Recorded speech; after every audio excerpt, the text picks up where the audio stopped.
Recordarles nada más que este informe del estado de la educación se produce cada 2 años. Ayer acabamos de presentar este informe, así que ustedes tienen premisa, no es cualquiera. Está calientísimo, ¿verdad? Y que es el número 10. Como se hace cada 2 años, son 20 años ya de darle seguimiento al sistema educativo a nivel nacional, ¿verdad? Y a todos los niveles, ¿verdad? Desde el menor, desde el kinder hasta digamos, la educación terciaria. Lo segundo es que nace cuando hace 20 años el ejecutivo de aquel momento le pidió a las universidades públicas realizar un esfuerzo de valoración externa al Ministerio de Educación sobre el sistema educativo nacional. ¿Qué está pasando? ¿Para dónde vamos con ese sistema educativo? Y sobre todo, propositivo, que sea un informe que le proponga acciones, correcciones, etcétera, etcétera, ¿verdad? Para ayudar a que ese sistema educativo avance, ¿verdad? Y ustedes saben que las universidades públicas tenemos plena autonomía del gobierno, del Poder Ejecutivo. Por eso las reflexiones, la información, las conclusiones, las sugerencias que van a ver ustedes aquí, ¿verdad? Es totalmente con ese carácter de autonomía, de criterio propio, ¿verdad?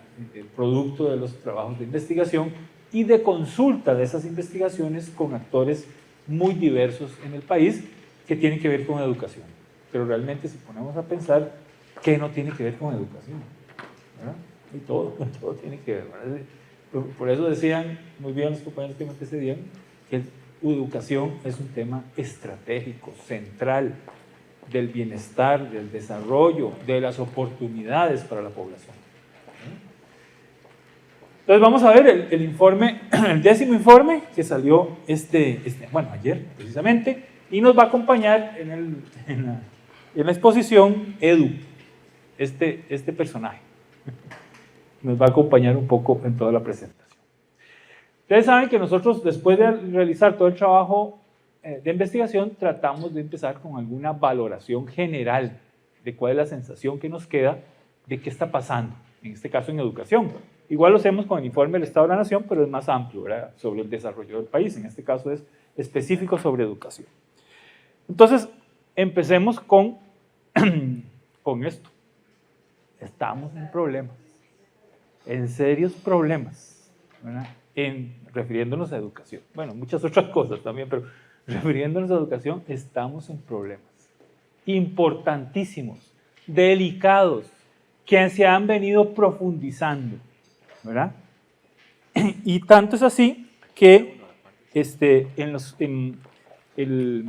últimos informes, ¿verdad? En 2019, por ejemplo, ya empezábamos a decir que sentíamos que la educación estaba como encerrada, ¿verdad? En una jaula en donde problemas estructurales no la dejaban, problemas viejos, ¿verdad? Que no lo hemos logrado superar, no la dejaban alzar vuelo.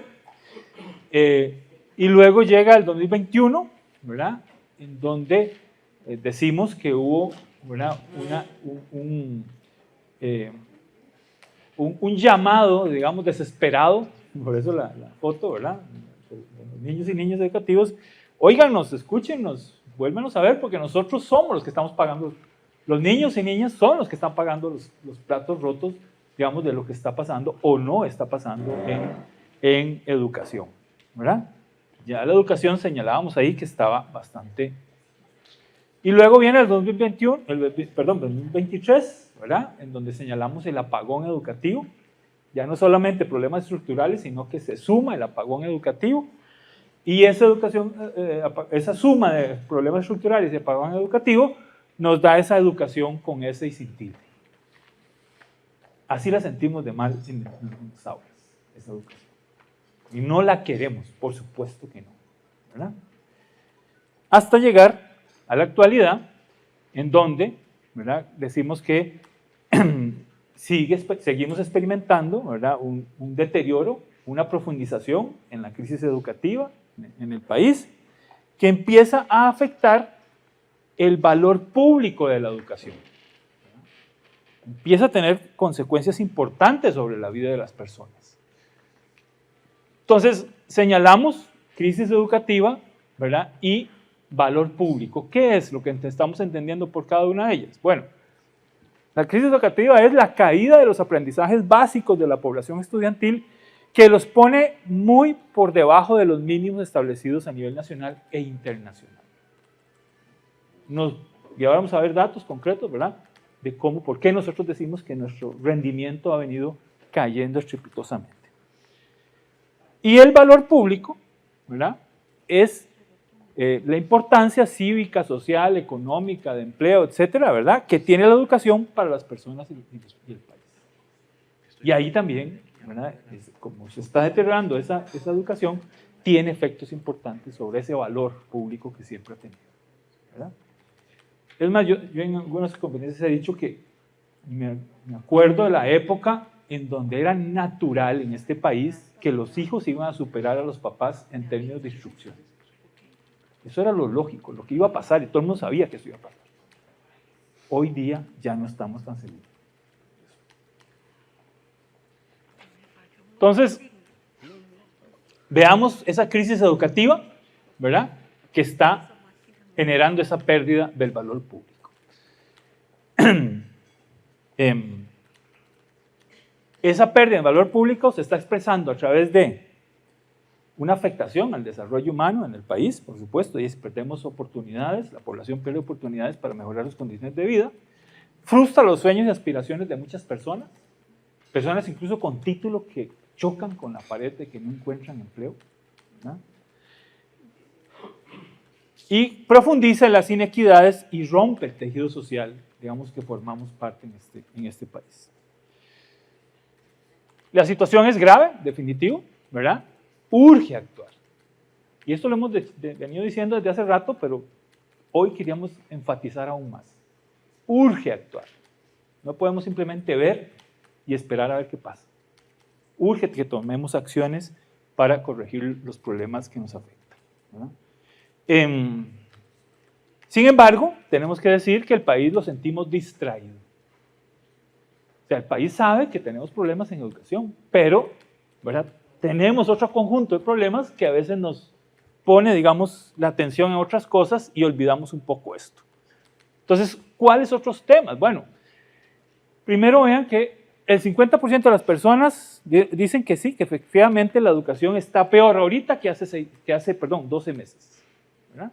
O sea, hay una conciencia de que está deteriorándose. Sin embargo, en las encuestas que se pide, digamos, que la gente clasifique los problemas del país, ¿verdad?, solamente en esos años, ¿verdad?, solamente en 3 de las encuestas de las 7 encuestas que se han hecho, solo en 3 educación sale en primer lugar. Sale entre los primeros, claro, pero no sale de primero, ¿verdad? ¿Por qué? Porque ahora se nos han venido acumulando un montón de otros problemas, ¿verdad? Solo el 2% de las personas, ¿verdad?, escogen educación en esos años como el principal problema nacional. Entonces, sí, todo el mundo tiene claro que hay problemas, pero solo 2% tiene claro de que es lo primero que deberíamos atender, lo más urgente, digamos, a atender. Y decía, ¿verdad?, que porque tenemos diferentes problemas en la sociedad que nos están agobiando, ¿verdad? Y todos son problemas claves, fuertes, digamos, importantes. No es que ¿verdad?, no sean importantes, tienen su valor, pero nos distrae del tema de educación. Por ejemplo, el tema del costo de la vida, de la corrupción, de los problemas de delincuencia, violencia en el país, todo eso, ¿verdad?, está, ¿verdad?, muy acelerado y hace que lo prioricemos. Además, estamos realizando baja presión social. O sea, en otras palabras, se los voy a decir más directo. No vemos a los educadores en la calle. Para decírselos así, muy llanamente, ¿verdad? Aunque esté pasando todo eso, y ustedes son los primeros que lo están percibiendo, porque están ahí en el aula. ¿Y por qué decimos eso? Porque vean que en estos últimos 2 años, 22, 24, solo ha habido 145 tipos ahí de protestas, manifestaciones, etc. Muy parecido a la cantidad que hubo del 2010 al 2012. Nada más que la diferencia es que en el 2010 no había la crisis que hay ahorita. sin embargo, pareciera que, ¿verdad?, no nos manifestamos, ¿verdad? No sacamos esa preocupación a la luz pública a través de acciones claras. Y tampoco las autoridades educativas, que deberían estar al frente, tampoco están reaccionando, ¿verdad? Y esa falta de reacción ha hecho que mecanismos de medición del rendimiento educativo en el país se deterioren. Vean, ya en la prueba PISA del 2018, el país sacó 402 puntos, bastante bajo, ¿verdad? Comparado con el resto de países de la famosa OCDE, muy bajos. ¿Okay? Y dijimos, en el informe anterior, dijimos que por la situación, digamos, de afectación, ¿verdad?, que hubo en ese apagón, tanto por las huelgas nacionales, tanto por la pérdida de clases, etcétera, etcétera, etcétera, ¿verdad? Posiblemente la proyección que hacíamos era que se podía perder entre 10 y 20 puntos de promedio de PISA. ¿Okay? En la prueba PISA del 2022 se cumplió. Se cumplió la predicción. Bajamos 20 puntos prácticamente. Se nos cayó el rendimiento totalmente de nuestros estudiantes o de nuestros muchachos y muchachas. Además, otra cosa que nos indica que las autoridades no están tomando las cartas necesarias en el asunto es que, digamos, el sector educativo, digamos, siempre ha contado con un plan de trabajo, una propuesta desde el ministerio de por dónde va o por dónde debería ir la procesión, ¿verdad? Y ahí está, en diferentes gobiernos, ahí está como llamaron a los diferentes planes. ¿Okay? Sin embargo, este último gobierno no tuvo plan desde que inició hasta mediados de 2025. Y con el cambio de ministro, de ministra a ministro, ya se propuso un nuevo. Claro, ya a estas alturas, pues es complicado. ¿Verdad? Puede ser un muy buen plan, puede tener muy buena intención, pero le queda relativamente bastante poco tiempo para concretarlo, para ejecutarlo. ¿Verdad? Entonces, ahí hay otro elemento que nos parece clave. También, ya en el sistema de educación superior, también, aunque hace rato venimos diciendo que lo que sentimos es que no hay una gobernanza, hay una desarticulación en ese sistema educativo de educación terciaria, seguimos viendo que las universidades privadas tienen muy débil regulación, muy poca información suministran, ¿verdad? No tenemos claridad de qué pasa ahí. Sabemos cuántos se matriculan y cuántos se gradúan, pero lo que pasa ahí en medio es como una caja negra. No sabemos qué está pasando. Y además sin reformas en la ley de CONACYT, que son los que lo regulan. Las universidades públicas, aunque muestran más información, podemos acceder a más información, tampoco están exentas. Tienen una serie de problemas importantes que no logran superar. El tema de la articulación, ¿verdad?, entre las diferentes instituciones educativas universitarias, públicas, el modelo de regionalización, cómo se expresan las universidades a nivel regional, cómo se coordinan a nivel regional para no estarse, ¿verdad?, duplicando ahí esfuerzos y demás, y cómo se hacen los vínculos claros con el sector comunal, empresarial, etcétera. O sea, cómo se hace para que las universidades realmente sean actores claves del desarrollo, del bienestar de nuestras poblaciones. Entonces,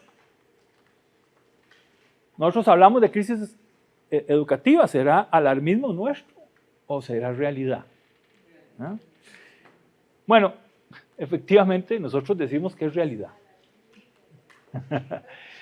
y frente a esa situación, lo que sí estamos viendo es que se pueden tener diferentes actitudes, ¿verdad? Por ejemplo, podríamos tener una actitud de indiferencia. O sea, no vemos el problema y seguimos tranquilos, ¿verdad? Pero también, ¿verdad?, esto nos puede hacer mucho más vulnerables, porque entonces dejamos que los problemas, como una bola de nieve, sigan creciendo. ¿verdad? Y sigan siendo cada vez más difíciles de enfrentar. Entonces, claro, el problema sigue ahí. Que no lo queramos ver es otra cosa, pero el problema sigue ahí, ¿verdad? Entonces, insistimos con estos últimos informes, la crisis continúa y se profundiza. El hueco se hace más hondo. Salir de ahí va a ser más difícil. No imposible, pero sí más difícil, ¿verdad? Porque habíamos dicho ya en el informe anterior que se sumaban los rezagos estructurales que teníamos en educación, que no hemos podido resolver desde hace rato, con el famoso apagón educativo. O sea, toda la cantidad de lecciones, ese tiempo lectivo que no se pudo cubrir en los 4 años, 2018-2022, por diferentes razones. Pero hoy día se le suma una gestión educativa totalmente deficiente, a nuestro juicio, ¿verdad? Y entonces el cóctel de problemas se hace más complejo. ¿Ok?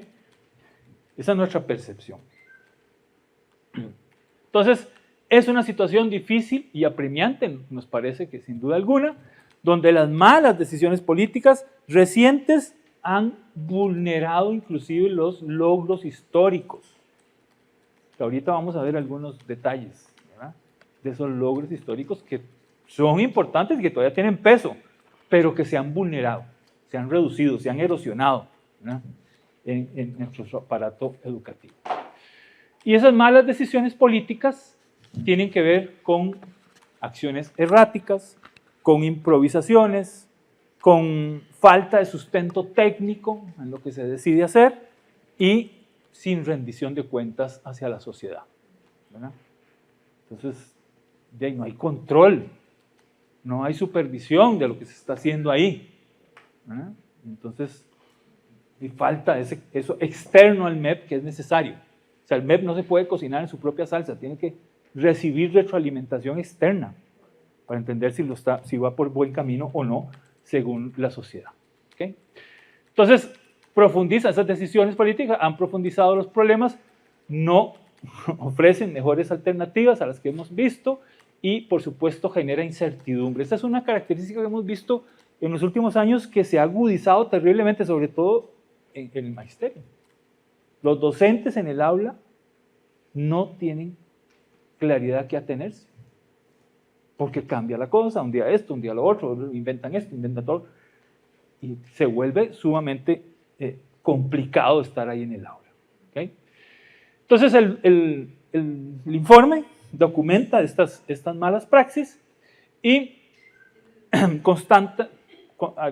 algunas evidencias se las muestro. Primero, hay cambios constantes, o ha habido cambios constantes en los planes para remediar el tema del apagón educativo, la pérdida de esas cantidad importante de lecciones. Primero, en el 21 se lanzó el PINA, el Programa Integral de Nivelación Académica, ¿verdad? Se cambia el gobierno, llega el 22, adiós PINA, ¿verdad? Y ahora son las pruebas nacionales estandarizadas las que marcan el rumbo. Pero, sorpresa, en el 25, adiós, pruebas nacionales, ¿verdad? Y ahora es el docente el que tiene que encargarse en el aula de hacer la nivelación, ¿no? Pero sin un apoyo, sin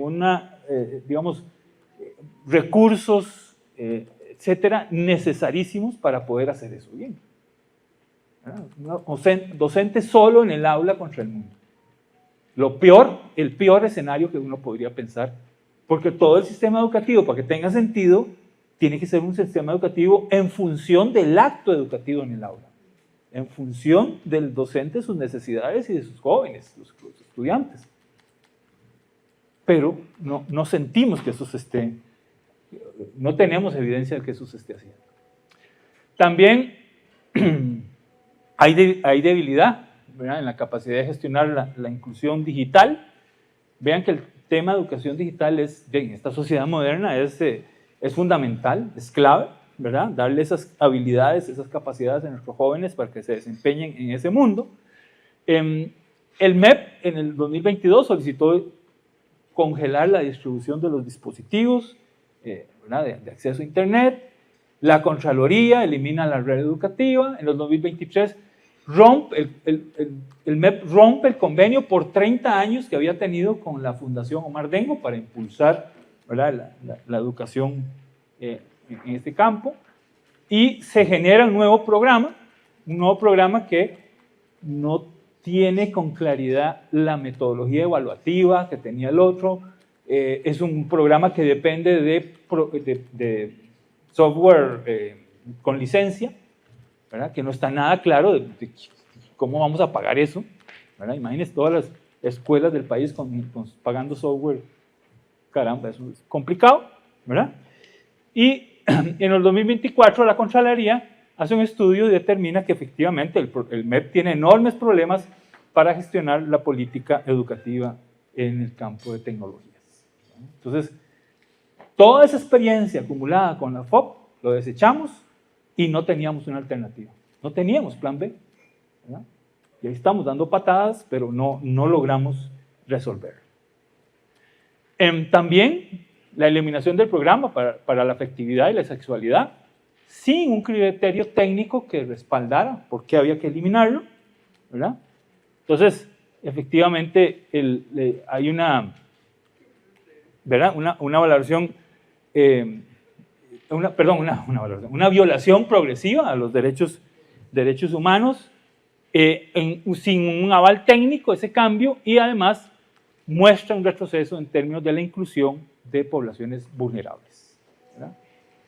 Entonces, caramba, ahí no solo echamos para atrás en algo que ya habíamos avanzado, sino que sin justificación y afectando a algunos sectores de los más sensibles.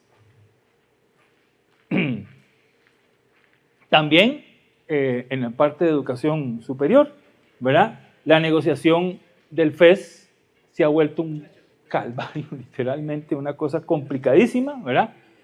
Cuando teníamos, digamos, en toda esa fase teníamos negociaciones cada 5 años, digamos, a mediano plazo, mostraba un incremento de ese presupuesto del FES, de la educación superior, pero después del 2018, que se empezó una negociación anual, ¿verdad?, las universidades no han mejorado sus ingresos, su presupuesto. Y eso está afectando directamente los recursos, digamos, los profesionales, docentes en las universidades, etc. Hay un debilitamiento de la fiscalización de las universidades privadas. Por ejemplo, ¿verdad?, la incertidumbre, ¿verdad?, sobre las condiciones de infraestructura, que muchas de estas universidades se les da permiso de funcionar, pero no está claro dónde, cómo es que lo van a hacer. Hay aprobación de universidades internacionales, pero no hay una claridad de cómo se va a supervisar. Si es una universidad que en otro país usted participa ahí por internet, ¿verdad?, ¿cómo se hace para estar seguro de que de verdad es de calidad? Y se aprueban carreras a distancia que uno dice, santo cielo, por ejemplo, medicina a distancia tenemos. ¿Cómo es eso? ¿Verdad? Alguien que le explique a la sociedad cómo se logra eso. ¿Verdad? Ahí sí la cosa complicado. Entonces se vulneran los logros históricos, se agudizan los problemas y por supuesto se impacta en los aprendizajes, ¿verdad? El nivel de inversión en educación se ha retrocedido, es el retroceso más grande que hemos tenido en los últimos 40 años. ¿Verdad? Aquí está, digamos, en el 80 dedicábamos un 5.3 del PIB a educación. Recuerden que después se aprobó que fuera un 8, ¿verdad? Vean que incrementó, ¿verdad? Nunca llegamos al 8, pero nos acercamos. Pero ya a partir más o menos del 2000, creo que es 18, 17, no me acuerdo muy bien, empieza una caída importante. O sea, no es solo este gobierno, sino ya gobiernos anteriores empezaron a reducir el presupuesto en educación, ¿verdad? Y la proyección, vean, para el 2026, 4.7. Es una caída impresionante, ¿no?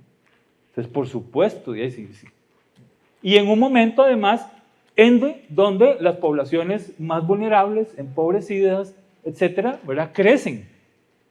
Y necesitaríamos más recursos para apoyar a esas poblaciones, por medio de la educación, ¿verdad?, se vuelve un mecanismo de mejoramiento social. Pero en este momento tan complicado es donde menos presupuesto tenemos, donde menos recursos pues tenemos, ¿verdad? Entonces hoy día llegamos a lo que teníamos en aquel momento. Además, la inversión por estudiante, obviamente, a nivel universitario, cayó, ¿verdad? 4.8 millones, 2003 y 2023 otra vez estamos a eso. O sea, 20 años otra vez también retrocedimos. Entonces se vuelve muy difícil para las universidades públicas poder cumplir con las metas de inclusión mayor que se espera por parte de la sociedad, ¿verdad? Además, los estudiantes se complican en términos de reducir su rendimiento, ¿verdad? Por ejemplo, esto es a la prueba PISA en matemáticas. En colegios públicos, vean, en niveles 1 y 2, recuerden que PISA no da una nota, sino que lo pone por niveles. Esos dos niveles serían como los, digamos, más básicos, ¿verdad? Y vean que pasamos en el 2018 de 90, en esos niveles tan básicos, al 2022, 96. Aumentó. Pero el deterioro no es solo en la educación pública. También en la privada se ve ese deterioro. Y fue mayor inclusive, de 57 a 70% apenas pudieron estar en nivel 1 y 2 de PISA en matemática. Entonces se nota una reducción importante en la educación pública y privada del rendimiento en materias tan claves como matemáticas. Además, las habilidades lectoras, este es un tema que desde hace muchos informes venimos insistiendo. Nuestros jóvenes saben leer, pero que entiendan lo que leyeron es otra cosa, ¿verdad? Entonces, ojo, ¿verdad? Vean, en primer grado, este es digamos, las habilidades lectoras, en primer grado 63% desarrolla, digamos, esas habilidades lectoras, pero conforme aumenta, digamos, la complejidad, se pierden, no se adquieren nuevas habilidades, ¿verdad? Tanto es así que, bueno, ahorita lo vamos a mostrar, ¿verdad? Entonces, para resumir esta parte, ahorita les muestro cómo lo que está pasando a nivel de las universidades, cuando entran los jóvenes a las universidades. Pero para resumir esta parte, entonces, hay una vulnerabilización de los logros históricos que agudizan la problemática en educación y impacta directamente a los aprendizajes de los estudiantes. O sea, todo esto, insistimos, el que recibe todo el golpe son los estudiantes, ¿verdad? Porque están recibiendo menos materia, están desarrollando menos capacidades y por supuesto que eso les va a afectar terriblemente en términos de, ¿verdad?, el acceso a la universidad o educación terciaria o técnica y la posibilidad de conseguir trabajos bien pagados, ¿verdad? Todo eso los va a afectar tremendamente. Okay. Entonces, ante la crisis, ¿verdad?, por supuesto que la reacción es importantísima, ¿verdad? Entonces decíamos que podían ser, digamos, una reacción de no pasa nada, tapar el dedo con un sol, decíamos, podríamos ser temerarios o podríamos buscar soluciones, ¿verdad? Cuando nos referimos a tapar el sol, ¿verdad?, con un dedo, no queremos ver el problema, ¿verdad? Básicamente, ignorar la realidad para evitar los costos de enfrentarla y vivir en un espejismo de normalidad, cuando ignoramos el problema y tapamos el sol con un dedo. Esto está generando o podría generar que más inversión, inclusive, aunque se mejore un poquito la inversión en educación, pero sin cambiar nada más, ¿verdad? Sin cambios en la gobernanza y en la evaluación, por ejemplo, de los aprendizajes, no va a cambiar mayor cosa. ¿Okay? El otro es ser temerarios, ¿verdad? Ser osados, arriesgados, ¿verdad?, pero de forma imprudente, ¿verdad? En términos de decir, bueno, es que nada sirve. Es que el sistema total está hecho leña, hay que hacer. Oh, cuidado, porque entonces podríamos hasta botar lo bueno, ¿verdad? Si hacemos un borrón y cuenta nueva, podríamos hasta borrar lo que sí nos está sirviendo y podría destruir sin evaluar las consecuencias de las acciones y debilitar las fortalezas que tiene el sistema educativo actualmente. Y la otra es, busquemos soluciones con sentido práctico, racionales, con evidencia, pero que sean posibles de impulsar. Y eso es lo que este informe le ha hecho un énfasis principal, ¿verdad? Un énfasis principal. Ya el deterioro está más que documentado, pero ¿qué hacer? ¿Verdad? ¿Cómo hacer? Y vale la pena en este momento porque además ya viene la campaña política, ¿verdad? Entonces va a haber mucha gente pidiendo votos y hay que preguntarle, ¿qué piensa usted de la crisis en educación? ¿La ve o no la ve? ¿Y qué va a hacer? Y sobre todo, ¿cómo lo va a hacer? Porque todos podrían decir, sí, queremos resolver eso, pero dígame cómo. Esa es la clave, que nos convenza con una receta adecuada, ¿verdad? Entonces, ese escenario, ¿verdad?, es el que nosotros hemos recorrido, ¿verdad?, el de resolver problemas con un sentido práctico realmente. Entonces, para eso es indispensable diseñar una salida. Y para eso trabajamos duramente con muchos sectores, ¿verdad? Trabajamos algunas propuestas que nos parecieron claves. Esta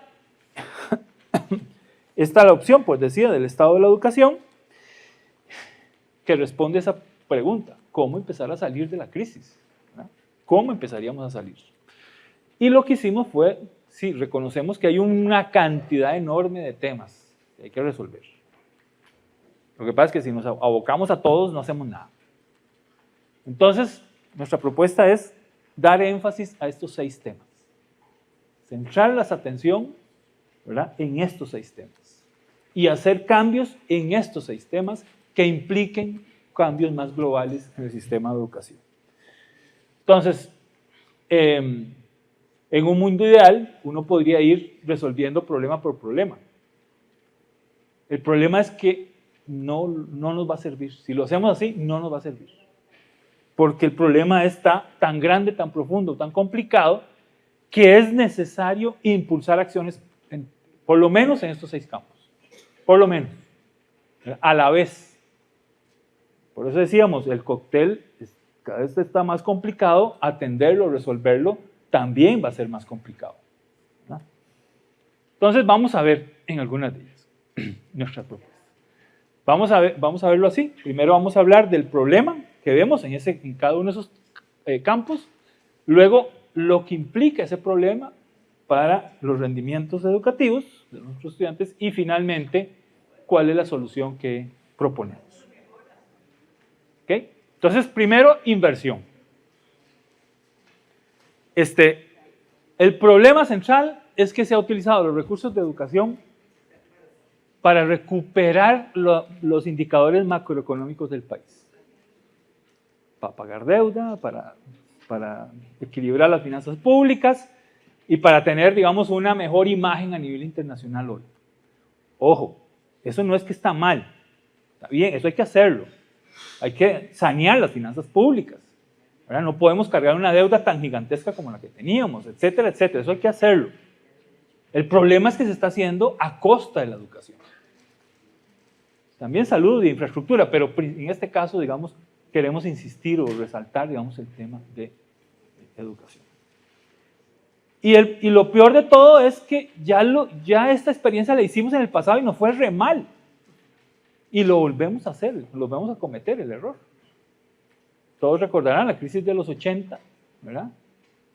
Educación e infraestructura sufrieron la consecuencia, fue la que más se recortó ahí, ¿verdad? Pero, ojo, porque nos costó una década recuperar, ¿verdad?, la famosa década perdida en educación en este país. Entonces, estamos tomando decisiones que nos están haciendo repetir ese problema. Entonces, el presupuesto del MEP, por la regla fiscal, no debería de pasar, ¿verdad?, la limitación que pone la regla fiscal, que es más o menos ese comportamiento, esa es la regla, ¿verdad? O sea, podría haber incrementos, pero muy poquitos. Incrementos, digamos, proporcionales al costo de la vida, a la inflación, ¿verdad? Eso es lo que establece la regla fiscal. Sin embargo, ojo, el presupuesto del MEP nunca han permitido que llegue ni siquiera al margen permitido por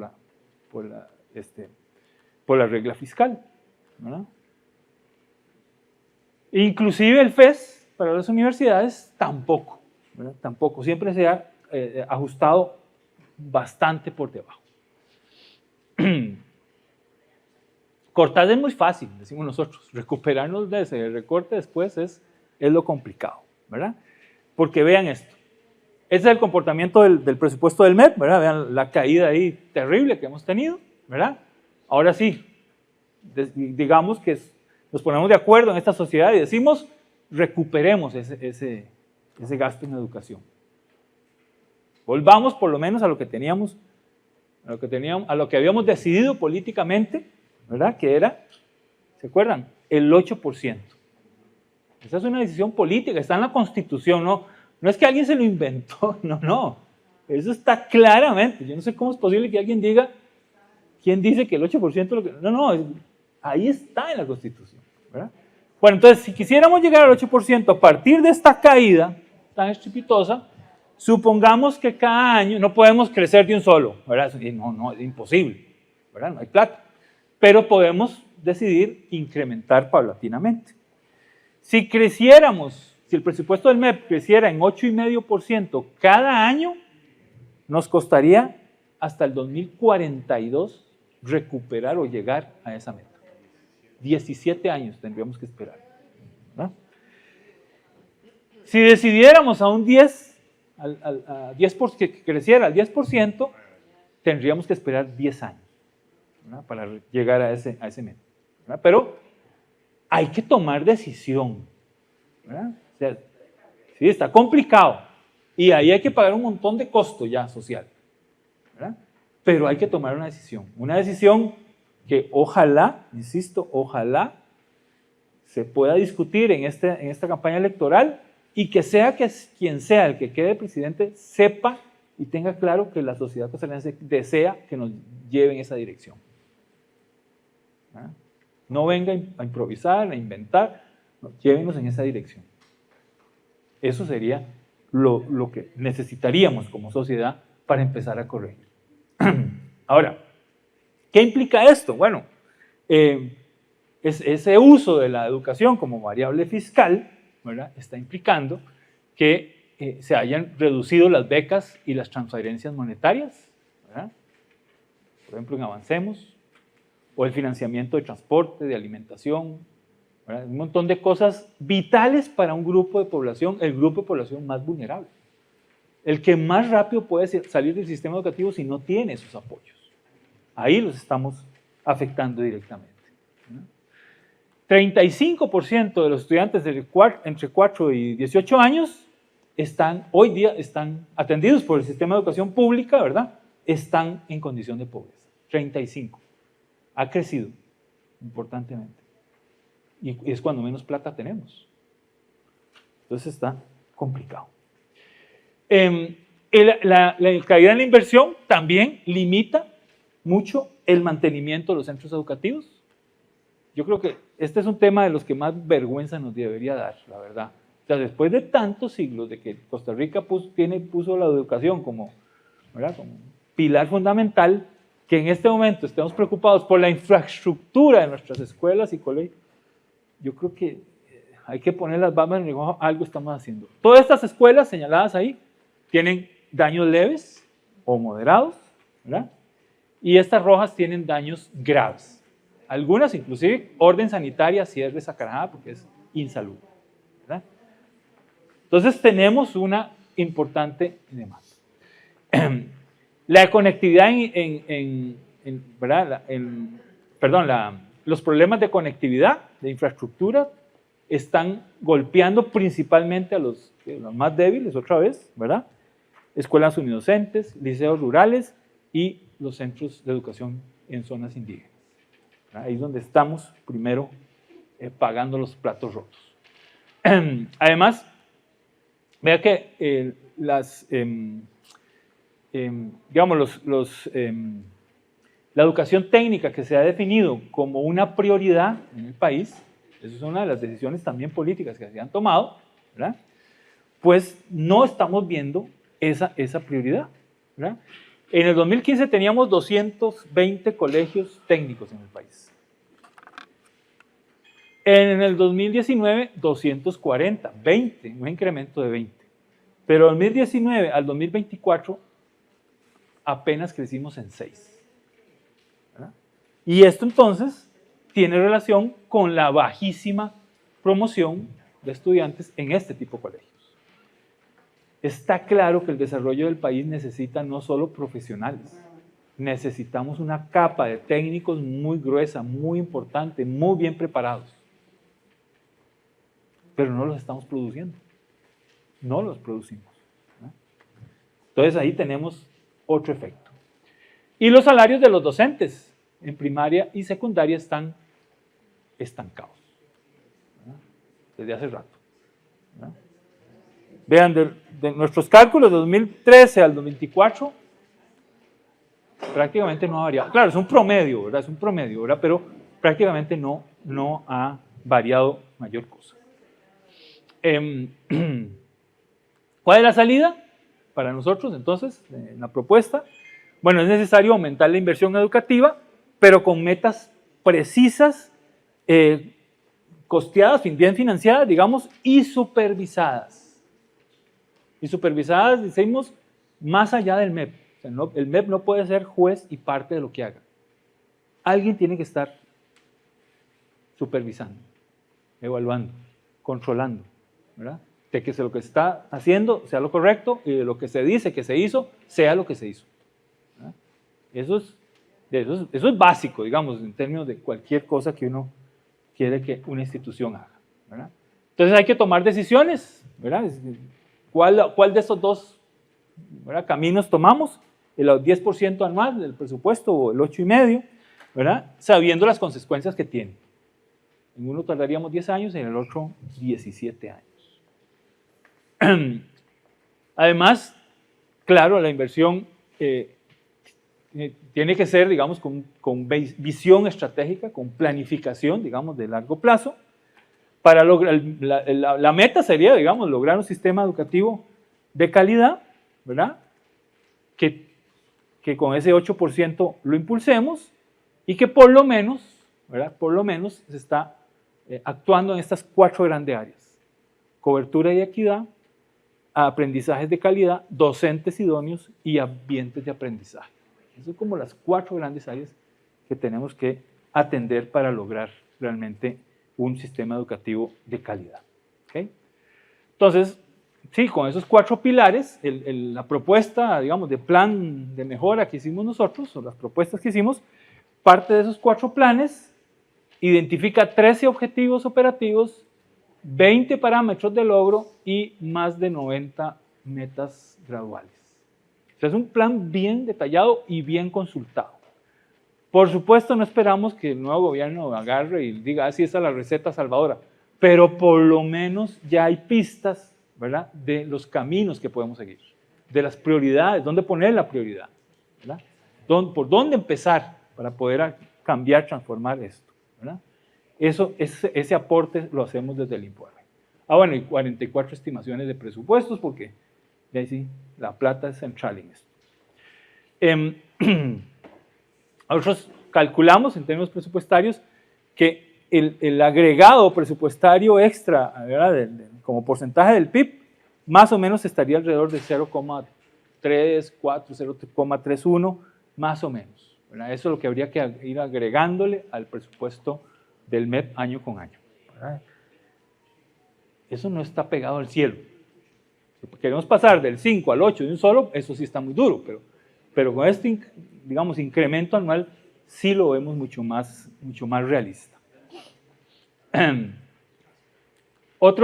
Otro tema que tenemos deuda desde hace rato son las escuelas de currículum completo. Ya se sabe desde hace rato, hay estudios y demás que han demostrado que las escuelas con currículo completo, los estudiantes que se gradúan ahí, tienen mejores resultados en los años siguientes de educación.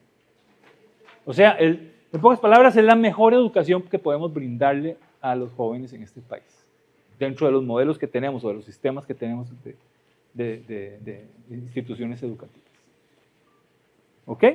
Sin embargo, al 2025, de las casi 4.000 escuelas y bueno, centros educativos en general que tenemos, apenas 314 son de este estilo, sí, currículo completo. El otro serían las que llaman horario alterno, ¿verdad?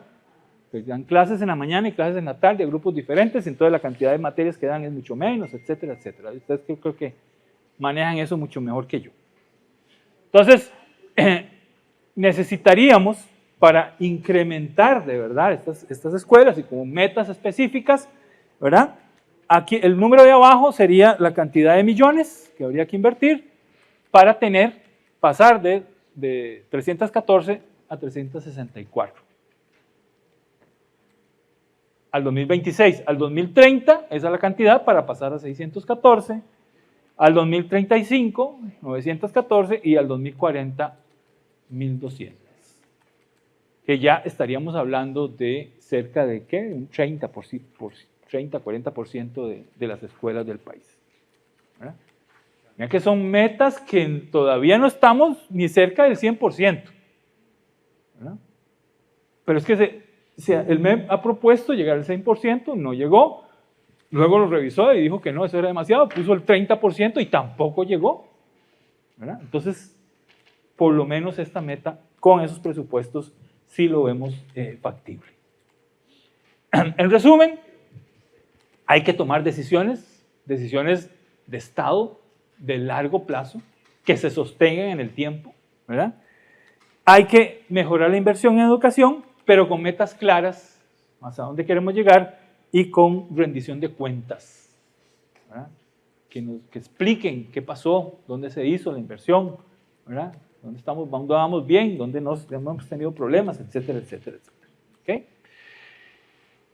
Y esto, para nosotros, empezaría a recuperar ese valor público de la educación.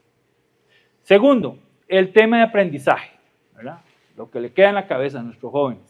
Bueno, el problema es que no hay una mediación docente adecuada para mejorar las habilidades fundamentales.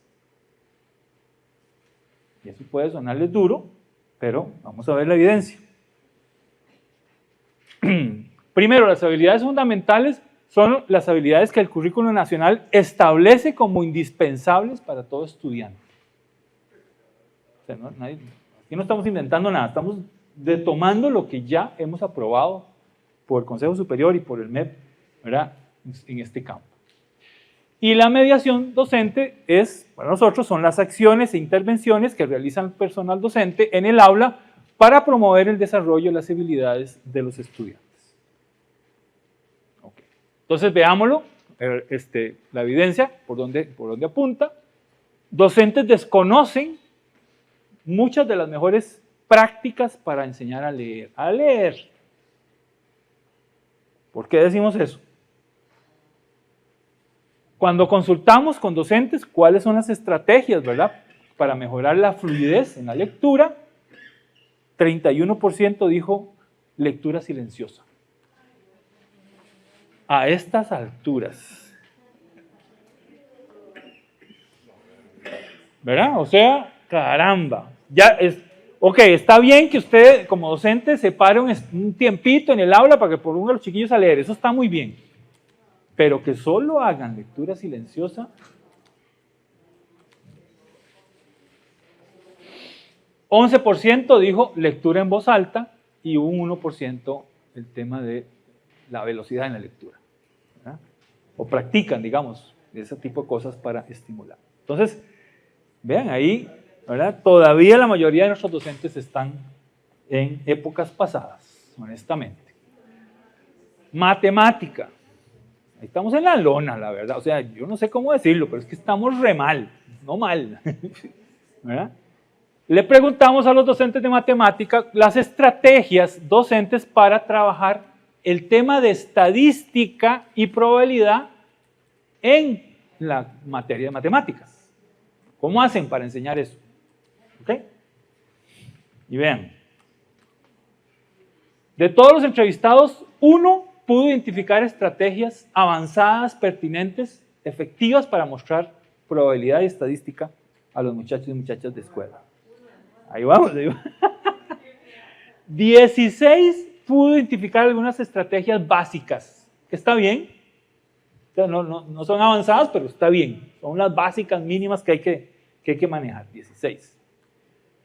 31 identificó estrategias tan generales para enseñar matemática, pero no estadística, ¿verdad? Son dos cosas diferentes. Entonces, 31 ahí la pegó en el marco.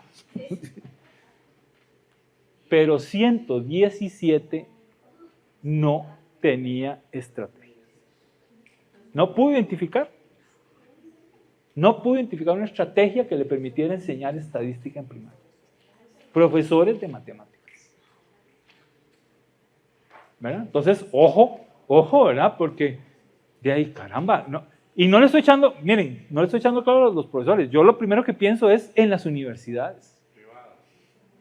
En las dos. ¿Qué estamos enseñándole a nuestros docentes en las universidades? Que cuando llegan al aula no tienen estrategias. Bueno, puchis, ahí la cosa, ¿verdad? Está complicada. Okay. ¿Qué implicaciones tiene esto? De que la mediación de los docentes, ¿verdad? No es adecuada para mejorar las habilidades fundamentales de nuestros estudiantes. La reforma curricular no se está aplicando en el aula, ¿verdad? Ustedes pueden tener críticas a las reformas, a los nuevos, ¿cómo se llama? Programas, etcétera, ¿verdad? Está bien, eso está bien, pero hay que aplicarlos. Es la única forma para saber si funcionan o no.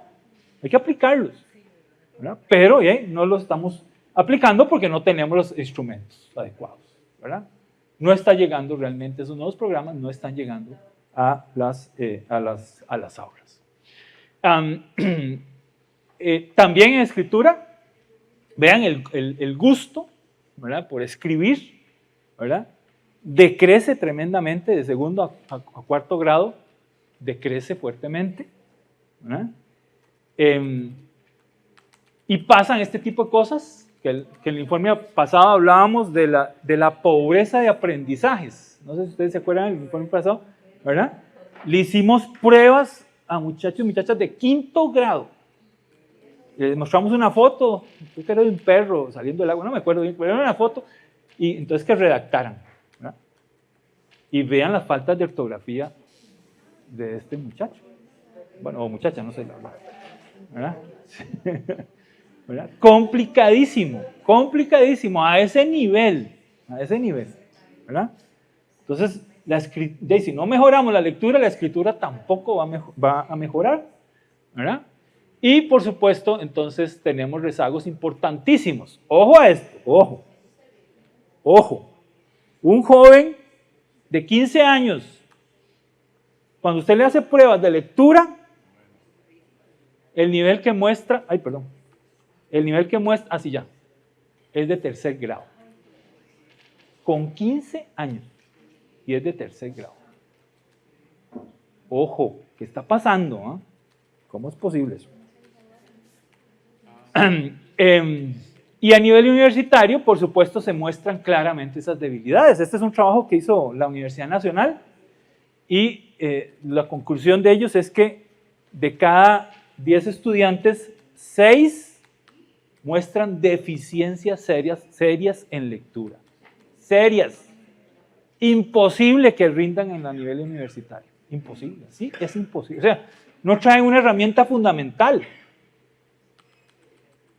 Si no, imagínense, un nivel universitario que lo que lee no lo comprende y no lo lee a un ritmo adecuado. O sea, eso no puede ser. 3 de cada 10, nivel básico, y solo 1 mostró un nivel satisfactorio. De cada 10. De cada 10.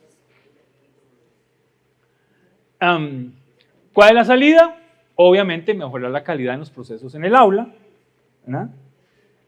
Y ahí, por supuesto, lograr, por ejemplo, cosas tan importantes como reconozcamos que la lectura es todo un proceso, es un proceso gradual, pero sostenido, continuo, ¿verdad? Que se va complejizando y se va cambiando la metodología para que se pueda ir absorbiendo por por los estudiantes, ¿verdad?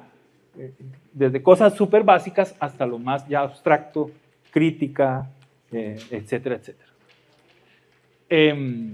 Por ejemplo, en escritura,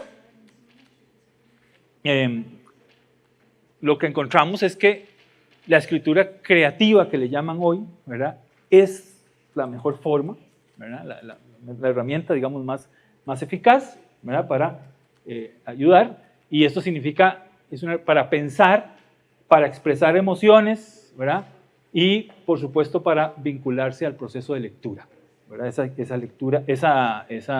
escritura creativa.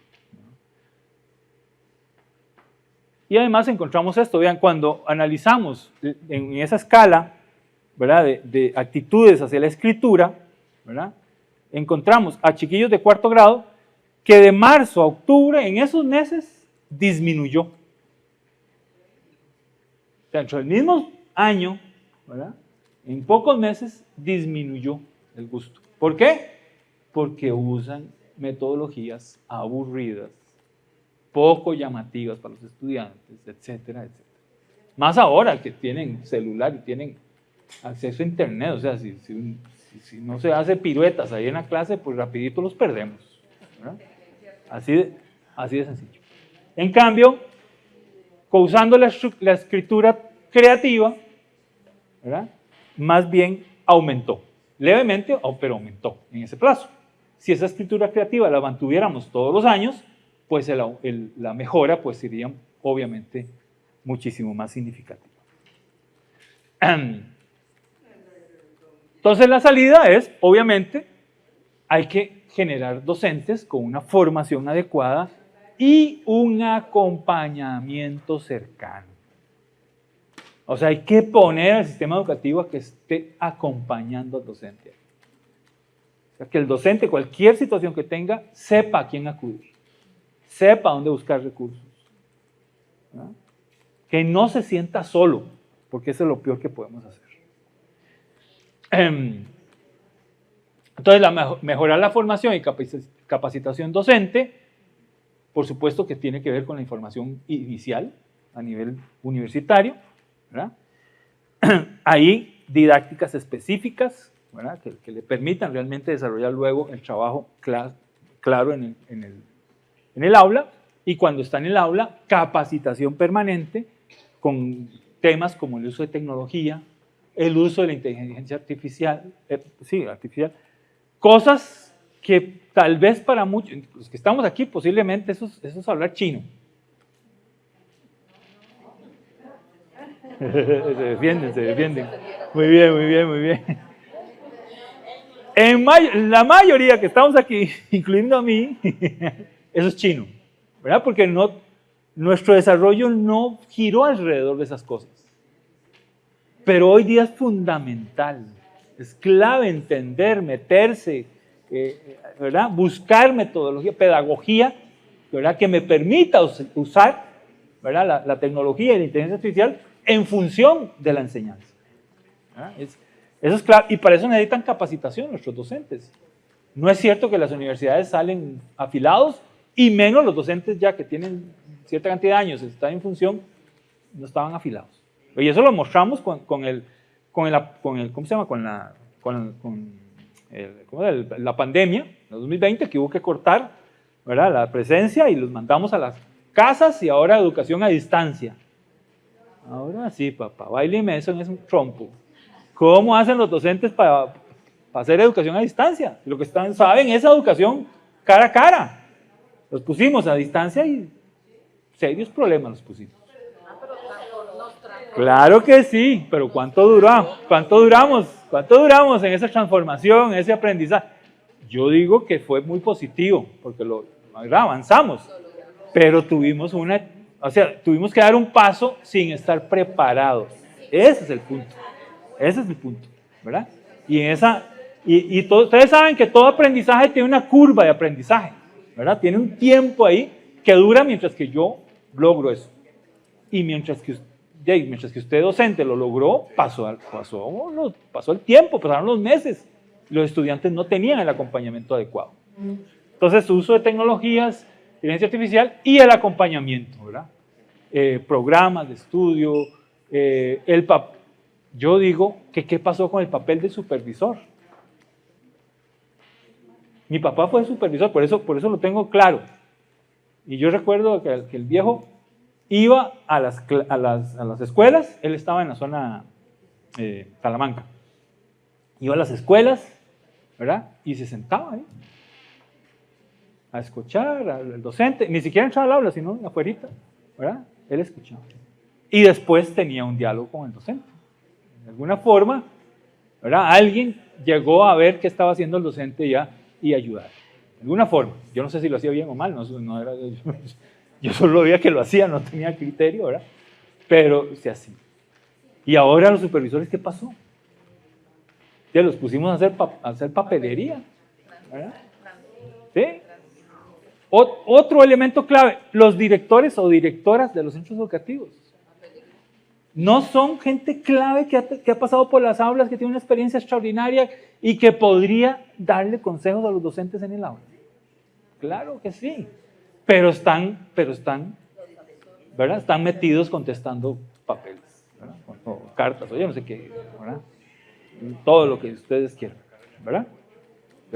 Por cierto, con este tema yo vacilaba en años anteriores, porque estamos viendo una caída en la matrícula de primaria, ¿verdad? Una disminución, ¿verdad? Entonces yo les decía, miren, si sigue esta disminución, porque ya no queremos tener hijos en este país, ¿verdad? Ya ese deporte ya no lo jugamos. Entonces, ¿verdad? Y con esa reducción de los hijos, aquí puede pasar que el MEP diga, y ahí me sobran docentes. Entonces, antes que pasa eso, yo se los decía, no sé si algún sindicato agarró la idea, pero yo se los insistía. Antes de que pase eso, ¿por qué no proponen que haya 2 docentes por aula? Que les reduzcan el grupo va a ser casi imposible, pero 2 docentes por aula, de ahí uno da clases y el otro llena papeles o lo que sea. Pero me explico, hay que buscar, yo no digo que esa sea la solución, lo estoy diciendo como caricatura, pero hay que buscar alternativas para resolver viejos problemas, porque desde cuándo ustedes se están quejando de la cantidad de estudiantes por aula y de la cantidad de papeles que tienen que llenar. ¿Desde cuándo? ¿Verdad? Y yo no he visto una propuesta clara, por lo menos, no sé si ustedes internamente, pero yo, ¿verdad? Desde afuera, yo no he visto una propuesta clara que digan los sindicatos, mire, esta es la fórmula, ¿verdad? Por estas razones, bueno, en fin, dejo ahí el tema. Y por supuesto, mejorar el tiempo disponible de aprendizaje, ¿verdad? Hay que reducir las lecciones perdidas, hay que revisar ese calendario, ya no dije nada, calendario escolar y evitar la suspensión de clases en la medida de lo posible, ¿verdad? Mejorar el uso del tiempo, ¿verdad? Hay que ver qué hacemos con las tareas administrativas, o sea, llenar papeles para una profesional en educación, llenar papeles, pues, la verdad es que los comités es otro tema interesante, ¿sí?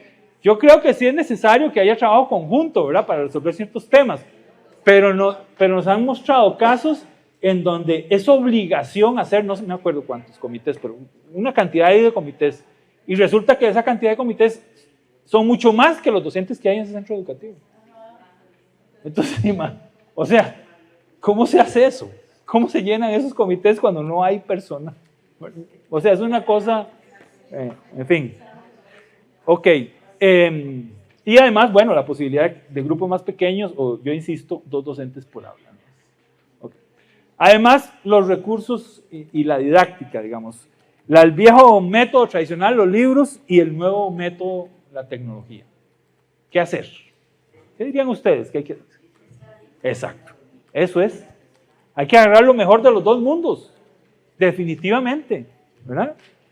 Y entonces, efectivamente, para mejorar la lectura, tenemos que mejorar las bibliotecas escolares, libros en el aula, accesibles a los estudiantes, y la tecnología, ¿verdad? Que la didáctica, que las estrategias didácticas, ¿verdad? Utilicen la tecnología, la inteligencia artificial, que agilice, digamos, procesos y que inclusive permita algo muy importante, que es que no todos los alumnos avanzan a la misma velocidad. Entonces, con un apoyo tecnológico o de inteligencia artificial, un docente podría atender de mejor forma, ¿verdad? Esa diferencia, digamos, ¿verdad? Aquí hay otro tema complicado que es el de las personas, el de los estudiantes discapacitados, con algún tipo de, ¿cómo se le llama? Perdón, no. Gracias, esa es la, técnicamente así es, ¿verdad? Ahí hay otro tema, ¿verdad? Porque es muy complicado. Entonces hay docentes que nos han dicho, miren, yo o atiendo este caso o atiendo al grupo, ¿verdad? Y los tengo en el mismo, o sea, están ahí todos juntos. Entonces es complicado, pero bueno, ahí es otro tema. Entonces, en resumen, remediar la pobreza de aprendizajes con una mejor mediación pedagógica que incluye preparación mejor de la formación del docente, más acompañamiento y mejores, digamos, utilización de libros, recursos tecnológicos e inclusive inteligencia artificial. La evaluación, otro gran tema, ¿verdad? El problema es, hay una pobreza de evaluación que no brinda información adecuada para mejorar los aprendizajes. ¿Suena un? No, qué raro. Hay algo que está haciendo ahí ruido. Bueno, ¿verdad? O sea, los sistemas de evaluación que estamos utilizando hoy no están funcionando para saber cómo está el estudiante y para que el docente mejore o atienda de mejor forma las necesidades de nuestros estudiantes. Veamos. Bueno, primero, pobreza de evaluaciones, nos referimos a que las evaluaciones son incompletas, de baja dificultad y sin sustento técnico que no permiten orientar una mejor educación, ¿verdad? Entonces, primero, muchas pruebas cubren una minoría de habilidades que establece el currículum. O sea, el currículum dice, ¿verdad? Si usted sabe todo esto, pasa de año. Si no, no, ¿verdad? Ok, ese es el currículum, ¿verdad? Bueno, pues revisando pruebas de matemática y español, ¿verdad? Nosotros encontramos que solamente cubren el 17% del currículum en matemática o casi el 30% del currículum en español. La gran mayoría de ese currículum ni siquiera se evalúa. ¿Lo sabe o no lo sabe? ¿Tiene ese conocimiento o no lo tiene? ¿Y cómo vamos a saber si no lo evaluamos? ¿Verdad? Ahí tenemos un primer problema. Segundo, los ítems que se usan, en este caso, creo que es matemática para sexto grado, si no mal me acuerdo, de los 30 ítems que se usan, una evaluación técnica de expertos afuera del MEP, porque dentro del MEP puede ser diferente a como se vea, pero nuestra evaluación externa nos muestra que solo 4 de esos 30 son realmente del nivel sexto grado. Los otros ítems son de otros grados, de grados menores, pues, grados inferiores, como se le llame. ¿Ah? Entonces, ¿de qué estamos evaluando ahí?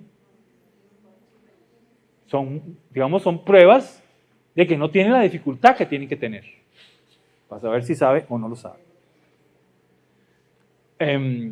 Y por supuesto, los niveles de desempeño, producto de todas esas evaluaciones, el MEP dice que marca esos 3 niveles. Hacer esas pruebas te ubica en esos 3 niveles. Nosotros, técnicamente, con expertos, fuera del MEP, lo evaluamos y determinamos que esas pruebas solamente permiten ubicar en esos 2 niveles. El básico y el intermedio, nada más. ¿Verdad? Entonces, vean que son pruebas que se quedan cortas. Implicaciones, la pobreza en evaluaciones no brinda información adecuada para mejorar los aprendizajes. No le dice nada al docente. Se supone que las evaluaciones es para, no solo para pasarlo, sino para retroalimentar al docente de cómo anda, si anda bien o anda mal, en qué temas, en qué áreas, y qué puedo hacer yo para ayudarle donde está débil. ¿Verdad? Se supondría. Entonces, vean aquí, es interesante esto porque ya los estudiantes están pasando. A pesar de todo esto que hemos hablado, están pasando, vean. 99% en primaria pasa. Y en secundaria 94% pasa. ¿verdad? A pesar de esas debilidades que hemos visto. Y con picos o aumentos importantes en esos 2 años. ¿Se acuerdan qué pasó en esos 2 años?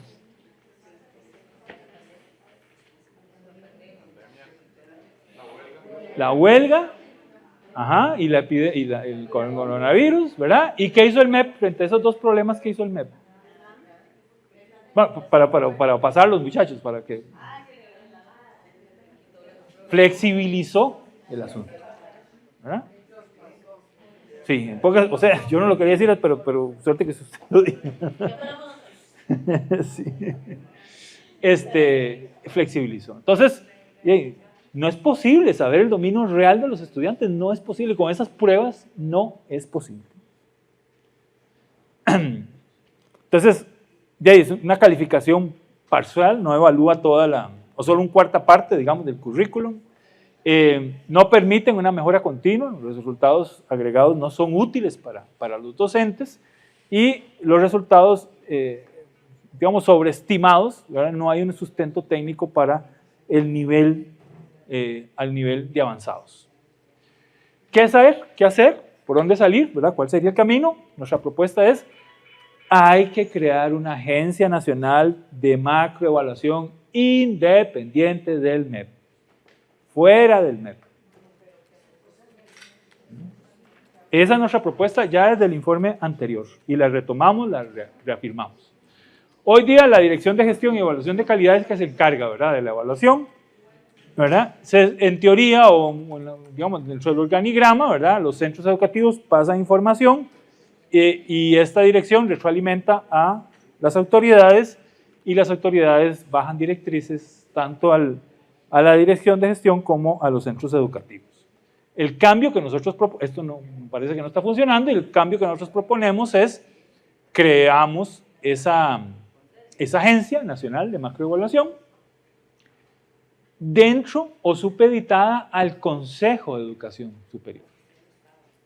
Ese es el que debería de controlar al MEP, porque es el rector, por ley es el rector, que es el que rige la educación a nivel nacional, ¿verdad? ¿Lo coordina? Sí, claro. Sí. El ministro está incluido y además, ¿verdad? Sí. Sí, lo preside y marca el ritmo, ¿verdad? Pero entonces con este nuevo organigrama, la evaluación sería con sustento técnico, especializado, ¿verdad? Retroalimentaría el Consejo Superior de Educación para que tome políticas o impulse, digamos, políticas diferentes, pero también retroalimenta la Dirección de Gestión de Calidad, ya le quitamos lo de evaluación, se lo quitaría, ¿verdad? Para que a su vez esa dirección, a través y mediando las directrices de los jerarcas, ¿verdad?, giren instrucciones hacia los centros educativos. Ese es el esquema que nosotros mínimo proponemos. ¿Sí? Ahora, ¿el Consejo Superior de Educación estará en condiciones? Ahorita lo vamos a ver. Entonces, las salidas son evaluaciones con calidad técnica y transparencia, que sea claro, ¿verdad? Entonces, ahí habría una serie de pasos que habría que cumplir, no los voy a ver para no alargar más esta cosa, ¿verdad? Pero que sean pasos que al final nos garanticen que la evaluación efectivamente está llegando donde queremos, está señalando los problemas o está retroalimentando adecuadamente a los docentes y nos permiten saber a ciencia cierta cómo están nuestros estudiantes, ¿verdad? Entonces, todo eso.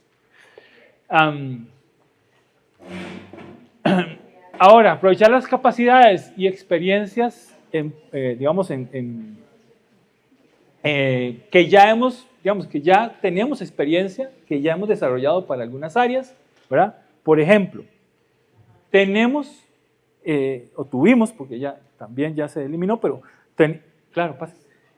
teníamos una prueba de dominio lingüístico del inglés, ¿verdad? Y para hacer esa prueba, el MEP no la hizo sola, sino que hizo un convenio con la Universidad de Costa Rica. Y eso significó, ¿verdad?, tener personal experto, alinear las pruebas al currículum, hacer pruebas piloto, ítems de calidad técnica, ¿verdad? Y finalmente utilizar la inteligencia artificial para ayudar a revisar, etcétera, ¿verdad? Entonces, ya hay una experiencia. A veces creemos que hay que inventarlo todo y no. A veces ya claro, lo dejamos, eso el MEP lo dejó, esa relación lamentablemente la cortó, pero ahí está la experiencia, ¿verdad? Y fue una experiencia que por varios años permitió saber la conducta, digamos, del nivel de aprendizaje del inglés en nuestros estudiantes. Entonces, en resumen, una reforma al marco de evaluación para la mejora de los aprendizajes. Ahora la rectoría del sistema, ahora sí, ¿estará el Consejo Superior de Educación en condiciones para ejercer esa rectoría, etcétera, etcétera, etcétera? Bueno, y nuestro criterio es que el Consejo Superior de Educación no tiene las capacidades suficientes para ejercer la rectoría. No tiene. Por lo que dijo la compañera, ¿verdad? Pero por otras razones que ahorita vamos a ver. Primero, el mandato constitucional es que al Consejo Superior de Educación le corresponde la Dirección General de Enseñanza, ¿verdad? O sea, el rector de la enseñanza. ¿Qué limitaciones nosotros les vemos? Tiene limitaciones institucionales bastante complicadas, ¿verdad? Porque el reglamento está desactualizado y limitado para su funcionamiento. Sí, no tiene una posición clara dentro del organigrama del MEP, pero depende totalmente, ¿verdad? del MEP. Hasta la agenda, ¿verdad? La manda casi que el ministro, ¿verdad? También tiene limitaciones en la parte técnica, ¿verdad? El equipo técnico, entre comillas, que tiene para apoyar es básicamente administrativo, secretarial, que es importante, no digo que no, pero no es personal que le permita generar política pública en este campo, ¿verdad? Y por supuesto, entonces, hay una ausencia, digamos, del rol técnico de supervisión, ¿verdad? al sistema educativo. Y finalmente, financiera, por supuesto, ¿verdad? Que ahí tiene una dependencia, que ya lo dijimos, ¿verdad? Administrativa y operativa del MEP. Entonces, las implicaciones, hay una incapacidad del Consejo Superior de Educación, porque no tiene autonomía presupuestaria, no tiene infraestructura propia y no tiene control directo sobre la contratación del personal, ¿verdad?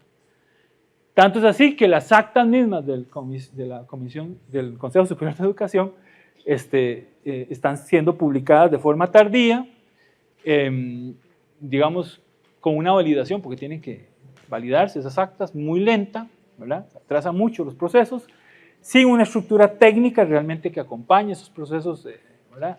Y, por supuesto, con un seguimiento muy, muy limitado. ¿Okay? Entonces, esa limitada capacidad, ¿verdad? Le impide realmente ser líder en este campo. Entonces, no tiene los mecanismos de evaluación que le permita saber de verdad cómo está la cosa en educación y se enfoca principalmente en aspectos operativos, ¿verdad? Esa es la agenda del ministro ahí, o ministra ahí metido en ese escenario. Y por supuesto sin independencia técnica. Salida, fortalecer la independencia, las capacidades y la rendición de cuentas de la Comisión, del Consejo Superior, perdón, estoy enredado, ¿verdad? Empecemos por la selección de miembros del Consejo. Tiene que ser gente con trayectoria íntegra, que tenga conocimiento realmente del tema, ¿verdad? Que sepa de qué es lo que están hablando ahí, que tenga prohibición de conflictos de interés, ¿verdad? Que no choquen los intereses con las autoridades, con el gobierno, etcétera, y tampoco que sea fácil de presionar externamente, y por supuesto que tenga autonomía, transparencia y representatividad, ¿verdad?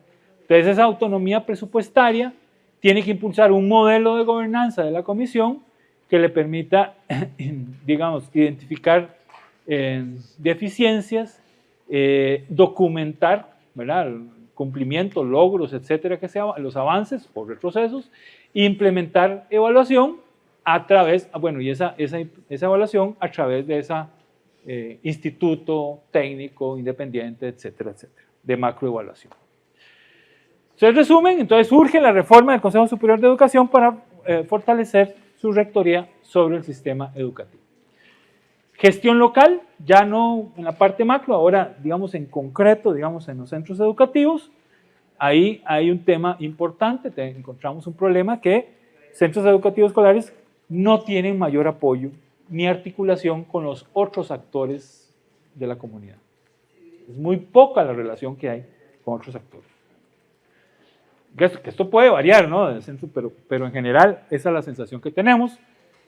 Creemos fundamental la creación de redes locales, y esas redes nos referimos a instituciones, asociaciones, empresas, gobierno local, que trabajen juntos para apoyar al centro educativo y sus funciones, digamos, dentro de la comunidad.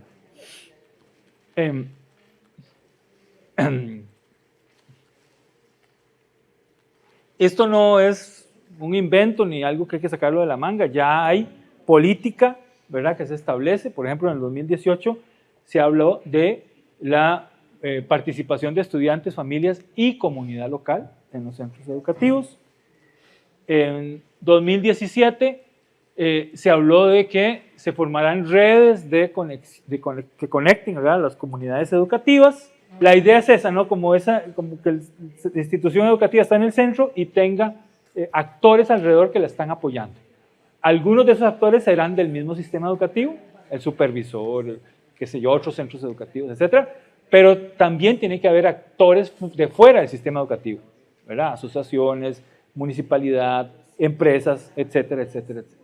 Todos ellos, obviamente, tiene que haber un marco legal claro, tiene que haber una estrategia clara ¿verdad?, de cómo va a funcionar eso, ¿verdad? Y efectivamente, bajo la conducción, ahí está, gracias, muy amable, bajo la conducción ¿verdad?, del centro educativo. Entonces, algunos del sistema y otros fuera del sistema. ¿Ok? Lo peor que puede pasar es que cada director trabaje solo, aislado. Nosotros para este trabajo identificamos 23 distritos que tienen contextos de alta vulnerabilidad social, todos ellos, y trabajamos con las escuelas que están en esos distritos, ¿verdad? Y hicimos ese mapeo, cuáles son las relaciones que tienen esos centros educativos en esas comunidades. Y realmente, en general, no se encontraron redes articuladas en los circuitos educativos. Las implicaciones, entonces, es que la gestión de los centros escolares no tiene mayor apoyo, ¿verdad?, ni articulación con lo que pasa en la comunidad. Y eso tiene un riesgo. Ya de por sí los papás, las mamás, como que le tiraron al sistema educativo la responsabilidad de educar a los hijos, y ellos se están quitando. Pero además, si además ni siquiera los apoyan en otro tipo de necesidades básicas, ¿verdad?, el mantenimiento, ¿verdad?, tantas cosas que se necesitan en un centro educativo, ¿verdad? Sí. Esto es más o menos lo que encontramos de la capacidad institucionalizada para integrar centros aislados, porque lo que encontramos, en el mejor de los casos, fue varias escuelas con el supervisor, ¿verdad?, funcionando como ese punto central. Pero que está bien, pero ojo, ¿qué pasa si ese supervisor se nos va, o no cumple su trabajo, o lo sustituyen por otro que no está en eso, ¿verdad? O sea, entonces hay un problema. En general lo que encontramos fue lo de arriba, más bien, desarticulación, ¿verdad? Y relación con con otro, pero muy leve y muy poco sistematizado, ¿verdad?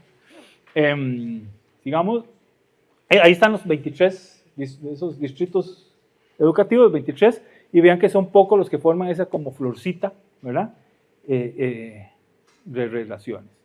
La salida, medidas para acompañar los centros educativos a nivel local, definitivamente se necesita. Necesitamos definir con claridad una estructura y roles, objetivos para ese apoyo, ese acompañamiento, recursos y tiempo para formar esa red y para acompañarla y para que funcione adecuadamente. Las cosas no funcionan por sí solas, ¿verdad? Con el apoyo técnico continuo que requiere un espacio de ese tipo y con un marco legal claro, ¿verdad?, que estemos todos claritos de lo que estamos haciendo, ¿verdad? Para eso es clave fortalecer el liderazgo de docentes y principalmente de director o directora, fortalecerla como un líder comunal, como un líder de esa comunidad. Ese papel lo tuvo mucho tiempo los educadores, ¿verdad? En los 80. Sí, y bueno, y antes todavía mucho más. Antes de eso todavía hacían el cura, el maestro y el policía, eran las tres autoridades, ¿verdad? Y nadie les... Lo que pasa es que ha pasado tanta agua bajo ese puente que hoy día están ahí, pero no no ejerce, digamos, ese liderazgo que antes ejercía. Entonces hay que fortalecer ese liderazgo. Entonces las direcciones regionales, con convocatoria, con acompañamiento a esos procesos de redes locales, figuras permanentes de enlaces entre el territorio, ¿verdad? Esos enlaces no se hacen en el aire, son personas que se conocen, que con confianza trabajan juntos, etcétera, etcétera, y eso hay que cultivarlo, hay que fortalecerlo con el tiempo y impulsar un liderazgo participativo.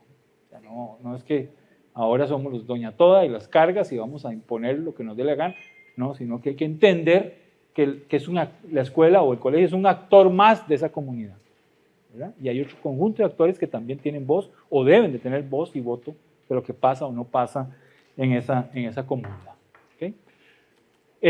Bueno, la participación ciudadana va a implicar diversidad de actores involucrados, definitivamente, diálogo y priorización, digamos, compartidas o conjuntas, modelos replicables de experiencias exitosas, eso hay que aprender y difundir, digamos, cuando hay experiencias exitosas para que otros aprendan, y por supuesto una articulación fuerte con la política educativa. Todo eso necesitamos. Entonces, en resumen, poner a funcionar las políticas ya aprobadas del Consejo Superior de Educación para la gestión local de los centros educativos. Y finalmente, a nivel universitario, que tal vez lo voy a pasar rápido porque tal vez no sea el tema más interesante aquí, pero también el logro universitario también está flaqueando, ¿verdad? Tenemos un bajo logro realmente educativo, de educación superior. El logro universitario nos referimos a la población de 25 a 34 años con educación universitaria completa, ¿verdad? Ese sería el logro, y vean aquí el comportamiento del número de personas en esa edad con título universitario de Costa Rica y comparado con los de los países de la OECD. Vean que la brecha, la distancia entre esas dos líneas se está ampliando. Hoy día es 16, más o menos, ¿verdad? Pero para continuar la cosa así, la proyección es que todavía se va a ensanchar más. ¿No? Se va a ensanchar más, no estamos logrando graduar la cantidad de profesionales que necesitamos. La titulación, ¿verdad? Vean, en las universidades públicas se ha mantenido creciente, pero un crecimiento muy moderado, muy pausado, ¿verdad? Muy lento. Y las universidades privadas, más bien, a pesar del primer treponazo que tuvieron, más bien en los últimos años se ha estancado, digamos, los títulos, ¿verdad? Y el otro fenómeno que tenemos es que cuando hablamos de títulos universitarios no podemos relacionarlo título con persona, ¿verdad? Porque, vean, en este caso, en el 2023 las universidades dieron 50.900 títulos o diplomas, pero solo en ese año tuvimos 27.000 nuevos profesionales. O sea, muchos de esos profesionales sacaron 2 o 3 títulos, ¿verdad? Entonces, claro, que está muy bien que se preparen, que tengan todos los títulos que quieran, pero necesitamos no más títulos, sino necesitamos más personas con títulos, ¿verdad? Ese sería el desafío de nuestras universidades. Entonces, ese bajo logro, hay un modesto crecimiento de los puestos de alta calificación. Eso es una limitación importante en el país. El mercado laboral, aunque favorece a este tipo de empleo, de los de alta calificación, ¿verdad? Ha crecido muy poco, vean, del 16 a un 15, de un 13 a un 16%. Y que además también mostramos un rezago muy fuerte con respecto a las regiones cercanas. Vean, en Costa Rica creció un 2,3, pero en Latinoamérica, de los países de la OECD, creció muchísimo más, ¿verdad? Este tipo de trabajo para personas con alta calificación. Y eso tiene que ver directamente con el salario, ¿verdad? Una persona con baja calificación nos referimos a que no completó colegio o menos, ¿verdad? Pues más o menos esa es la cantidad que puede ganar. Creo que era por hora, salario por hora, ¿verdad? Más o menos 2.000 colones por hora. Una persona con calificación media podría a 3.000, y una persona profesional, ¿verdad? Podría estársele reconociendo hasta 6.000 colones por hora. Hay algunos que mucho más, pero digamos, este es el promedio, ¿verdad? Entonces es importante Todos los países que conocemos que tienen un desarrollo importante tienen un logro universitario muy significativo, muy grande, ¿verdad? Costa Rica se ha quedado un poco rezagado en este tema. Entonces es un tema que necesitamos mejorar. La salida, medidas de corto y largo plazo, ¿verdad? Para ese logro.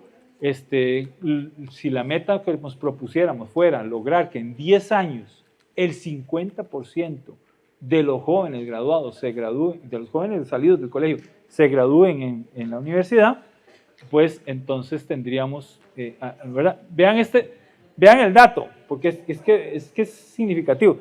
Estos son los graduados, esos azules son los graduados del colegio, ¿verdad? Los jóvenes que se graduaron del colegio. Pero vean de esos cuántos llegan a la educación superior, ¿verdad? La mitad o menos de la mitad, ¿verdad? Un poquito menos de la mitad. Entonces, estamos en 35 hoy, 35%, en 10 años por lo menos lleguemos al 50%. Todavía no estamos llevando a todos los que se gradúan del colegio a la universidad, pero ya es un paso importante. Porque vean que en los últimos años más bien, aquí vean, venía como una pequeña subidita, pero luego, ¿verdad? Se nos estancó. Entonces hay que hacer algo en ese campo también, ¿verdad? Ahí se sugieren una serie de medidas de corto y largo plazo, pero esa no la vamos a ver, no me parece que sean tan interesantes para ustedes. Pero finalmente, en resumen, hay que fijar metas nacionales del logro universitario para la prioridad estratégica, ¿verdad? Pero la cosa es que hay que actuar ya. Ese es el punto clave en esta presentación. La urgencia, el deterioro nos ha llevado a un momento en donde no podemos esperar más. No podemos ver qué va a pasar, no. Hay que empezar a actuar definitivamente para corregir la situación, ¿verdad? Decía este matemático, Arquímedes, que denme un punto de apoyo, ¿verdad? Y mover el mundo. O sea, con una buena palanca y un buen punto de apoyo, él era capaz de mover lo que sea, ¿verdad? Entonces, nosotros decimos, bueno, ¿cuál es el punto de apoyo que tiene la educación? ¿Tendrá punto de apoyo? Bueno, sí, nosotros creemos que sí. ¿Cuáles son? Las fortalezas históricas del sistema educativo. Por ejemplo, la cantidad de centros educativos que tenemos en el territorio nacional. Es que cubrimos prácticamente todo el territorio, excepto zonas, digamos, de parques nacionales y de eso, está bien. Pero cubrimos el territorio, ¿verdad? Tenemos una infraestructura, ¿verdad? Y personal docente distribuido por todo el país, con capacidad de cubrir toda la población, ¿verdad? Y además, vean que muchos de los centros educativos están en los cantones con índice de desarrollo bajo o muy bajo, ¿verdad? Que es donde deberíamos de priorizar, ¿verdad? De priorizar la educación, ¿verdad? Tenemos además, en el 2021 teníamos más de 93,000 plazas docentes, de esos el 95% son de título universitario. O sea, hoy más que nunca en la historia de este país tenemos un personal docente preparado, graduado, titulado, como quieran decir, ¿verdad? Que necesita más apoyo, que necesita más formación, que necesita más... Sí, pero tiene herramientas formativas básicas, digamos, que en otras épocas de la historia nacional no teníamos, ¿verdad? También otro logro importante es que vean los hijos de los hogares de clima educativo alto, significa que los papás terminaron colegio e incluso estudiaron universidad, y en la línea azul, contra los hijos de hogares de clima educativo bajo, que sus papás ni siquiera terminaron colegio, vean cómo esa brecha se cerró, ¿verdad? O está bastante cerrada, ¿verdad? Entonces, otro logro muy importante, tenemos a los muchachos en las aulas. El punto es qué vamos a hacer con ellos ahí, ¿verdad? Bueno, tenemos reformas curriculares de todo, de todo prácticamente, ¿verdad? Bueno, tenemos también innovaciones en la calidad de las modalidades, digamos, selectivas. Por ejemplo, colegios científicos y humanísticos, tenemos experiencia de bachillerato internacional, tenemos educación técnica y formación profesional, o sea, tenemos, ¿verdad?, una serie de experiencias, metodologías, sistemas, ¿verdad?, que han mostrado ser altamente eficaces para la enseñanza, ¿verdad?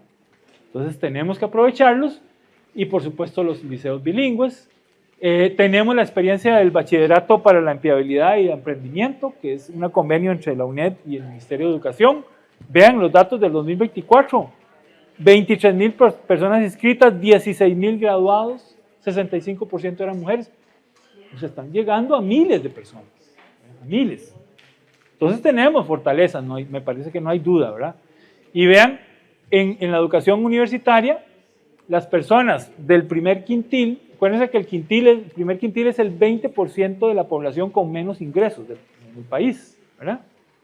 Vean, en el año 2005 apenas era un 3% y en el año 2024 ya era un 11% de la población universitaria, muchachos y muchachas de ese primer quintil, y vean el segundo quintil, ¿verdad? Entonces, sí se ha vuelto la participación de esos sectores, ¿verdad?, con desventaja, ha tomado una relevancia importante en las universidades. Y ese es el mejor camino para que salgan de esa situación o esa condición, ¿verdad?, de vulnerabilidad, ¿verdad? También la extensión de los proyectos universitarios, ¿verdad? Estos son los distritos donde hay 1 o 2 proyectos de acción social o extensión universitaria, ¿verdad? Estos son distritos donde hay 3 proyectos por lo menos y donde hay 4 o más. O sea, nuestras universidades tienen incidencia en prácticamente todo el territorio del país a través de esa extensión universitaria. Entonces, necesitamos, ¿verdad?, acuerdos nacionales, que ya desde el informe anterior los recalcábamos, ¿verdad?, que eran decisiones de política pública con autoridades competentes, que sea obligatorio su cumplimiento, que además atiendan las debilidades estructurales del sistema educativo y con producto de amplios procesos de consulta. Teníamos el informe pasado señalábamos, ¿verdad?, 31 acuerdos tomados a diferente nivel, algunos ley, otros constitución, otros decretos, etcétera, etcétera, pero tenemos un conjunto enorme de acuerdos que ya están, pero que no hemos ejecutado o no lo hemos hecho bien, ¿verdad? Hay que retomar todo esto para realmente ponerlo a funcionar, ¿verdad? Entonces, ese es el punto de apoyo, ¿verdad? Ahí está ese punto, esas fortalezas ahí están, ¿verdad? ¿Cuál sería la palanca? Bueno, la palanca para nosotros sería la voluntad política y la estrategia o las decisiones políticas que se tomen para que esa palanca, con el punto de apoyo, mueva el mundo, mueva el sistema educativo, lo cambie, lo mejore, produzca avances, ¿verdad? Esa es la palanca que necesitamos, ¿verdad?, que funcione adecuadamente para que esto se mueva, ¿verdad? Y esto significa, ¿verdad?, que esas fortalezas hay que emplearlas, pero ojo, por sí solas no necesariamente se van a emplear, se podrían desperdiciar si no hacemos algo con ellas, ¿verdad? Si no hay acción, si no hay decisión, si no hay avance, se podrían desperdiciar. Depende entonces de nosotros de usar esa palanca y es hora, por lo que decimos, para ir redondeando la presentación, es hora de reconstruir la educación, ¿verdad? Por eso, la portada de este informe, vamos a ver si sale, era un videíto, vamos a ver si me sirve, vamos a verlo, esa es la portada, ahí está, es que hay que reconstruirlo porque la trituraron, no sé cómo decirlo, la desmembraron, el sistema educativo, ¿verdad? Y tenemos que reconstruirlo, ¿verdad?, rearmarlo, esa es la palabra, ¿verdad?, correcta, rearmar el sistema educativo, y con C y tildado, ¿verdad?, que de verdad sea educación de calidad, ¿verdad? Eso es lo que necesitamos hacer. Por eso, digamos, este informe, ¿verdad?, se une a los anteriores en ese llamado y en esas propuestas de que tomemos acción, ¿verdad? Y esa acción es definitivamente reconstruir, requiere pues actuar. No nos preocupemos, ocupémonos realmente, actuemos, ¿verdad?